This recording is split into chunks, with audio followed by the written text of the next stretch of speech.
नमस्ते और राधे राधे। आप सबको दीपावली की बहुत-बहुत शुभकामनाएँ। वैसे हम एक-दूसरे को ये शुभकामनाएँ दे किस लिए रहे हैं? चलिए जानते हैं इसके पीछे की कहानियाँ। वैसे तो दिवाली का महत्व बहुत बड़ा है क्योंकि इसके पीछे छुपी हुई बहुत सारी कहानियाँ हैं। सबसे पहले कहानी आती है वाल्मीकि रामायण से। जब भगवान रामचंद्र ने रावण का दहन किया था और रावण का वध किया था, उसके पश्चात जब वो अयोध्या लौटे थे, तब सारे लोगों ने खुशियों से उनका स्वागत किया था। अयोध्या के लोगों ने सारी अयोध्या नगरी को दियों से सुशोभित किया था। ये जो शुभ दिन था, ये कार्तिक महीने में अमावस्या को था, मतलब न्यू मून।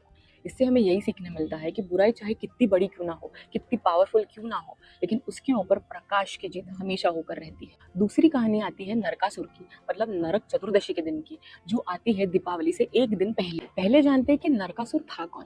नरकासुर भूदेवी मतलब गॉडेस ऑफ अर्थ और विष्णु जी का जो इनकारनेशन था एज वराह अवतार, उनका पुत्र था।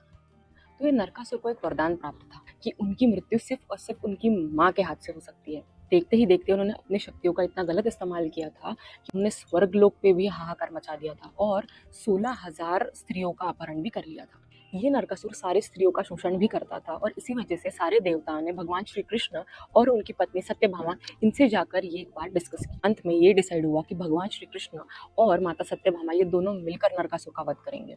तो ये बैटल शुरू हुआ नरकासुर के कैपिटल पे जिसका नाम था प्रगज्योतिषापुरा। तो जब युद्ध शुरू हुआ, भगवान श्री कृष्ण ने सारे अधर्मियों का नाश करना शुरू किया। उसमें से एक थे मुरा, जो 5 हेडेड जनरल थे नरकासुर के, और इसलिए श्री कृष्ण को मुरारी भी कहा जाता है क्योंकि उन्होंने इस मुरा का वध भी किया था।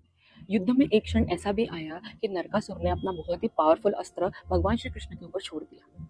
ये देख के माता सत्यभामा बहुत ही क्रोधित हो गई और उन्होंने नरकासुर का वध कर दिया। अपने प्राण त्यागने से पहले नरकासुर ने भगवान श्री कृष्ण और माता सत्यभामा से एक रिक्वेस्ट की कि उनकी मृत्यु को आगे चल के सेलिब्रेट करना चाहिए, victory of good over evil.